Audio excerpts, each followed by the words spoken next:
ಅರೆ ಕಡಿಮೆ ಹಾಕು ಆದ್ರೆ ಅಸಲಿ ಹಾಕು. MDH ಕಾಶ್ಮೀರಿ ಕೆಂಪು ಮೆಣಸಿನ ಪೌಡರ್. ಧರ್ಮಸ್ಥಳದಲ್ಲಿ ನಡೀತಾ ಇರುವಂತಹ ಅಸ್ಥಿಪಂಜರ ಶೋಧ ಕಾರ್ಯಾಚರಣೆ ಎಲ್ಲಿವರೆಗೆ ಬಂತು? ಈಗ ಮತ್ತೊಂದು ಕುತೂಹಲ ಘಟ್ಟ. ರತ್ನಗಿರಿ ಬೆಟ್ಟದಲ್ಲಿ ಕೇರಳ ಮಹಿಳೆಯ ರಹಸ್ಯ ಅಡಗಿದ್ಯಾ? ಮಹಿಳೆಯನ್ನ ಹೂತಾಕಿದ್ದಾಗಿ ಈ ಮಾಸ್ಕ್ ಮ್ಯಾನ್ ಹೇಳಿದ್ದ. ಕೇರಳದಲ್ಲಿ ನಾಪತ್ತೆಯಾಗಿದ್ದ ಮಹಿಳೆಗಾಗಿ ಈಗ ಬೆಟ್ಟದಲ್ಲಿ ಹುಡುಕಾಟ. ರತ್ನಗಿರಿ ಬೆಟ್ಟದಲ್ಲಿ SIT ತಂಡ ಹುಡುಕಾಡಿದ್ದು 16 ಮತ್ತು 16A ಈ ಪಾಯಿಂಟ್ನಲ್ಲಿ ಉತ್ಖನನ ಮಾಡಿತ್ತು SIT. ಈಗ ಮತ್ತದೇ ಜಾಗದಲ್ಲಿ ಇವತ್ತೂ ಕೂಡ ಹುಡುಕಾಟ ಮುಂದುವರಿಯುವ ಸಾಧ್ಯತೆ ಇದೆ. ರತ್ನಗಿರಿ ಬೆಟ್ಟದಲ್ಲಿ ಹಾಗಿದ್ರೆ ಹುಡುಕಾಟವನ್ನ ಮುಂದುವರಿಸಲಾಗತ್ತಾ? ದೂರುದಾರ ಈ ಸ್ಥಳವನ್ನ ತೋರಿಸಿದ್ದ. ಕೇರಳದ ಮೂಲದ ಮಹಿಳೆಯೊಬ್ಬರನ್ನ ಇಲ್ಲಿ ಹೂತ್ ಹಾಕಿದ್ದಾಗಿ ಹೇಳಿದ್ದ. ಹಾಗಿದ್ರೆ ಆ ಕೇರಳದ ಮೂಲದ ಆ ಮೃತ ಮಹಿಳೆಯ ರಹಸ್ಯ ಹೊರಬರುತ್ತಾ? ಮಹಿಳೆಯನ್ನ ಹೂತ್ ಹಾಕಿದ್ದಾಗಿ ಏನು ಮಾಸ್ಕ್ ಮ್ಯಾನ್ ಹೇಳಿದ್ದ, ಆಕೆಯ ಶವಕ್ಕಾಗಿ ಅಸ್ಥಿಪಂಜರಕ್ಕಾಗಿ ಈಗ ಹುಡುಕಾಟ. 16 ಮತ್ತು 16A ಪಾಯಿಂಟ್ನಲ್ಲಿ ಈಗಾಗಲೇ ಒಂದು ಬಾರಿ ಹುಡುಕಾಟ ಆಗಿದೆ. ಈಗ ಮತ್ತೊಮ್ಮೆ ಅದೇ ಜಾಗದಲ್ಲಿ ಉತ್ಖನನ ಮುಂದುವರಿಸುತ್ತಾ ಹಾಗಿದ್ರೆ SIT ಈವರೆಗೂ ನಡೆಸಿದಂತಹ ಶೋಧ ಕಾರ್ಯಾಚರಣೆಯ ವೇಳೆ ಪಾಯಿಂಟ್ ನಂಬರ್ 6 ಮತ್ತು 11A ಅಸ್ಥಿಪಂಜರಗಳ ತುಂಡುಗಳು ಪತ್ತೆಯಾದದ್ದು ಬಿಟ್ರೆ ಬೇರೆಲ್ಲೂ ಏನೂ ಸಿಕ್ಕಿರಲಿಲ್ಲ. ಈಗ ಕುತೂಹಲದ ಘಟ್ಟ. ಈಗ ಬೆಳ್ತಂಗಡಿಗೆ SIT ಕಚೇರಿಗೆ ಮಾಸ್ಕ್ ಮ್ಯಾನ್ ಆಗಮನ ಆಗಿದೆ. ವಕೀಲರ ಜೊತೆ ಖಾಸಗಿ ಕಾರ್ನಲ್ಲಿ ಬಂದಿದ್ದಾರೆ ದೂರುದಾರ. ಮಾಸ್ಕ್ ಮ್ಯಾನ್ ಕಾರಿಗೆ ಪೊಲೀಸರಿಂದ ಎಸ್ಕಾರ್ಟ್. ಪೊಲೀಸ್ ವಾಹನದಲ್ಲಿ ಚಾಲಕ ಸಹಿತ ಗನ್ಮ್ಯಾನ್. ಸೆಕ್ಯೂರಿಟಿಗಾಗಿ ಕೇಳ್ಕೊಂಡಿದ್ದ ಹಿನ್ನೆಲೆಯಲ್ಲಿ ವಿಶೇಷ ಭದ್ರತಾ ವ್ಯವಸ್ಥೆಯಾಗಿದೆ. ಪೊಲೀಸ್ ವಾಹನದಲ್ಲೇ ಚಾಲಕ ಸಹಿತ ಗನ್ಮ್ಯಾನ್ ವ್ಯವಸ್ಥೆ. ಮಾಸ್ಕ್ ಮ್ಯಾನ್ ಕಾರಿಗೆ ಪೊಲೀಸರಿಂದ ಎಸ್ಕಾರ್ಟ್. ವಕೀಲರ ಜೊತೆಯಲ್ಲಿ ಮಾಸ್ಕ್ ಮ್ಯಾನ್ ಈಗ SIT ಕಚೇರಿಗೆ ಬೆಳ್ತಂಗಡಿಗೆ ಆಗಮಿಸಿದ್ದಾರೆ. ಈಗ ಅಲ್ಲಿಂದ ಈಗ ಆತ ಯಾವ ಸ್ಥಳವನ್ನ ಹೇಳ್ತಾರೋ ಆ ಜಾಗಕ್ಕೆ ಈಗ SIT ತಂಡ ದೂರುದಾರನ ಜೊತೆಗೆ ತೆರಳುತ್ತೆ. ಅಲ್ಲಿ ಶೋಧ ಕಾರ್ಯಾಚರಣೆಯನ್ನ ನಡೆಸಲಿದೆ. ಎಲ್ಲಿ ನಡೆಸುತ್ತೆ ಅದು ಗೌಪ್ಯ. ರತ್ನಗಿರಿ ಬೆಟ್ಟದಲ್ಲಿ ಈ ಹಿಂದೆ ಏನು ಹುಡುಕಾಡಿತ್ತು SIT ತಂಡ 16 ಮತ್ತು 16A ಪಾಯಿಂಟ್ನಲ್ಲಿ, ಅದೇ ಜಾಗದಲ್ಲಿ ಈಗ ಉತ್ಖನನವನ್ನ ಮಾಡಲಿದೆಯಾ? ಹಾಗಿದ್ರೆ ಈಗಾಗಲೇ SIT ಕಚೇರಿಗೆ ಮಾಸ್ಕ್ ಮ್ಯಾನ್ ಬಂದಿದ್ದಾಗಿದೆ. ಈಗ ತಂಡ ಎಲ್ಲಿಗೆ ತೆರಳಿ ಎಲ್ಲಿ ಶೋಧ ನಡೆಸುತ್ತೆ ಅನ್ನೋದೇ ಕುತೂಹಲ. ಕೇರಳ ಮೂಲದ ಮಹಿಳೆ ಆಕೆಯ ಶವವನ್ನ ಇಲ್ಲಿ ಹೂತಿದ್ದಾಗಿ ದೂರುದಾರ ಹೇಳಿದ್ದ ಎನ್ನಲಾಗ್ತಾ ಇದೆ.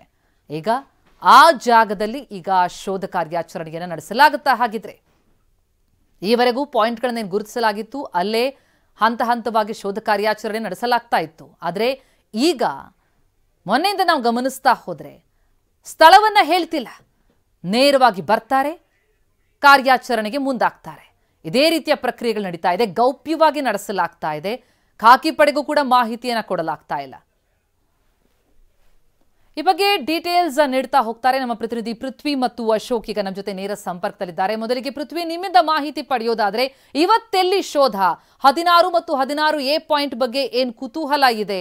ಯಾರೋ ಕೇರಳ ಮೂಲದ ಮಹಿಳೆಯನ್ನ ಹೂತಾಕಿದ್ದಾಗಿ ದೂರುದಾರ ಹೇಳಿದ್ದ ಅಂತ ಏನ್ ಹೇಳಲಾಗ್ತಾ ಇದೆ? ಅಲ್ಲೇ ಶೋಧ ನಡೆಯುವಂತ ಸಾಧ್ಯತೆ ಇದೆಯಾ? ಏನ್ ಮಾಹಿತಿಗಳು ಲಭ್ಯ ಆಗ್ತಿದೆ?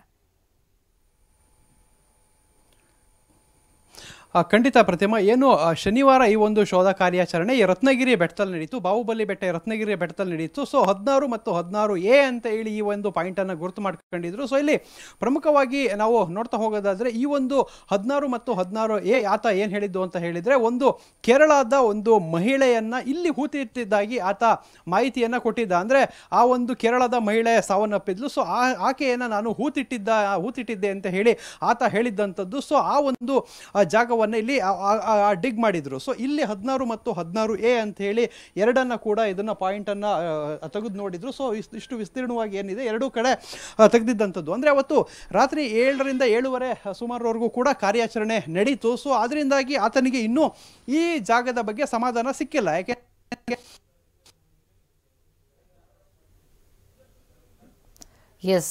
ಪೃಥ್ವಿ ವಿವರಿಸ್ತಾ ಇದ್ರು.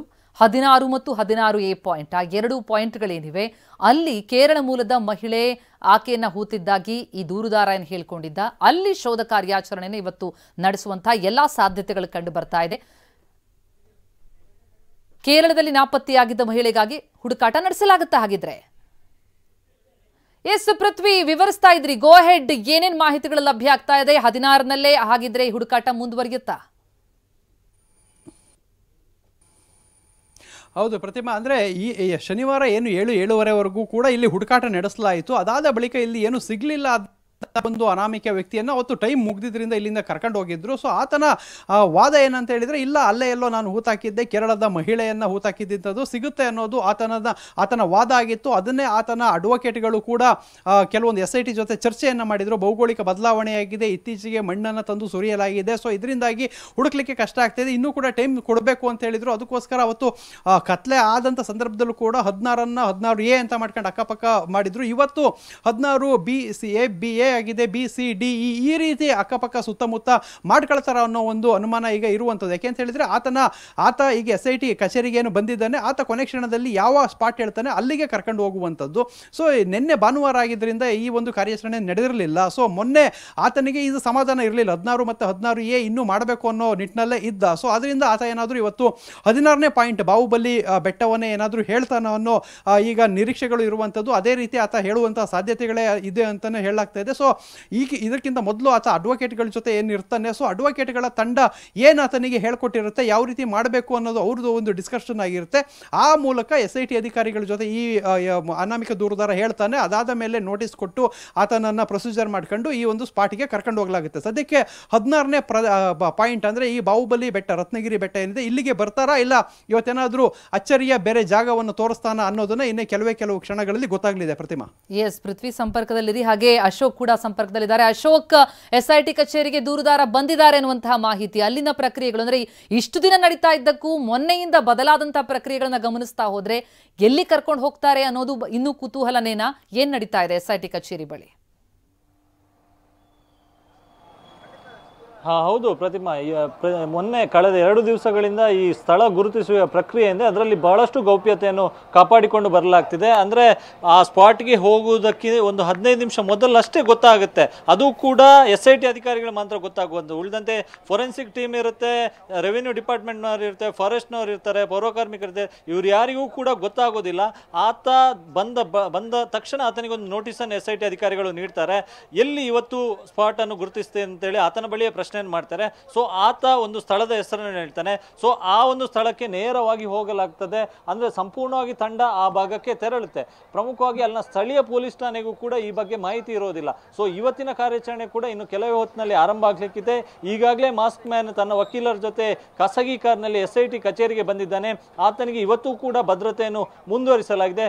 ಪೊಲೀಸ್ ಎಸ್ಕಾರ್ಟ್ ನಲ್ಲಿ ಆತನನ್ನು ಕರೆತರಲಾಗ್ತದೆ. ಜೊತೆಗೆ ಗನ್ ಮ್ಯಾನ್ ಭದ್ರತೆಯು ಕೂಡ ಇರುತ್ತೆ. ಸೊ ಈಗಾಗಲೇ ಮಾಸ್ಕ್ ಮ್ಯಾನ್ ಬಂದಿದ್ದಾನೆ. ಇದರ ಜೊತೆಗೆ ಪ್ರಕರಣದ ತನಿಖಾಧಿಕಾರಿ ಆಗಿರ್ತಕ್ಕಂಥ ಜಿತೇಂದ್ರ ಕುಮಾರ್ ದಯಾಮ ಅವರು ಕೂಡ ಬಂದಿದ್ದಾರೆ. ಇನ್ನೇನು ಪುತ್ತೂರು AC ಸ್ಟೆಲ್ಲಾ ವರ್ಗೀಸ್ ಅವರು ಬರಬೇಕಾಗಿದೆ. ಸೊ ಉಳಿದಂತೆ ಫೊರೆನ್ಸಿಕ್ ಅವರು ಬಂದಿದ್ದಾರೆ, ಫಾರೆಸ್ಟ್ ಅವರು ಬಂದಿದ್ದಾರೆ, ಸೋಕೋ ಟೀಮ್ ಕೂಡ ಬಂದಿದೆ. ಸೊ ಇನ್ನೇನು ಕೆಲವೇ ಹೊತ್ತಿನಲ್ಲಿ ಈ ತಂಡ ಇಲ್ಲಿಂದ ನೇರವಾಗಿ ಧರ್ಮಸ್ಥಳದತ್ತ ತೆರಳುತ್ತೆ. ಆದ್ರೆ ಎಲ್ರಿಗೂ ಕೂಡ ಕುತೂಹಲ ಇರತಕ್ಕಂಥದ್ದು ಇವತ್ತು ಎಲ್ಲಿ ಹೊಸ ಸ್ಪಾಟ್ ಅನ್ನು ತೋರಿಸ್ತಾನೆ ಅಂತೇಳಿ. ಆ ಬಂಗ್ಲೆಗುಡ್ಡ ಆಯ್ತು, ನೇತ್ರಾವತಿ ನದಿ ತೀರ ಆಯ್ತು, ಕಲ್ಲೇರಿ ಆಯ್ತು. ಸೊ ಶನಿವಾರ ರತ್ನಗಿರಿ ಬೆಟ್ಟದ ಸುತ್ತ ತಾನು ಏನು ಅಲ್ಲಿ ಒಂದು ಸ್ಪಾಟ್ ಅನ್ನು ಗುರುತಿಸಿ ಅಲ್ಲಿ ಶವ ಹೂತಿದ್ದಾಗಿ ಹೇಳಿದ. ಸೊ ಇವತ್ತು ಯಾವ ಪ್ರದೇಶವನ್ನು ಹೇಳ್ತಾನೆ ಅನ್ನುವಂಥದ್ದು ಕೂಡ ಸಾಕಷ್ಟು ಕುತೂಹಲ ಇದೆ. ಸೊ ಲಾಸ್ಟ್ ಮೂಮೆಂಟ್ ಅಲ್ಲಿ SIT ಅಧಿಕಾರಿಗಳ ಮುಂದೆ ಯಾವ ಪ್ರದೇಶವನ್ನು ಹೇಳ್ತಾನೆ ಆ ಪ್ರದೇಶಕ್ಕೆ SIT ಅಧಿಕಾರಿಗಳು ಹೋಗ್ತಾರೆ. SIT ಅಧಿಕಾರಿಗಳು ಕೂಡ ಆತ ಏನೇನು ಹೇಳ್ತಾನೆ ಅದೆಲ್ಲದಕ್ಕೂ ಕೂಡ ಅಸ್ತು ಅಂತಿದ್ದಾರೆ. ಸೊ ಈ ವಾರ ಪೂರ್ತಿ ಇದೇ ರೀತಿಯಾಗಿ ಹೊಸ ಸ್ಥಳ ಗುರುತಿಸುವಂತ ಪ್ರಕ್ರಿಯೆ ಆಗುತ್ತೆ. ಅವತ್ತೇ ಸ್ಥಳವನ್ನು ಗುರುತಿಸಿ ಅದೇ ಜಾಗದಲ್ಲಿ ಅವತ್ತೇ ಉತ್ಖನನ ಮಾಡುವಂತ ಕೆಲಸವನ್ನು ಕೂಡ ಮಾಡ್ತಾರೆ.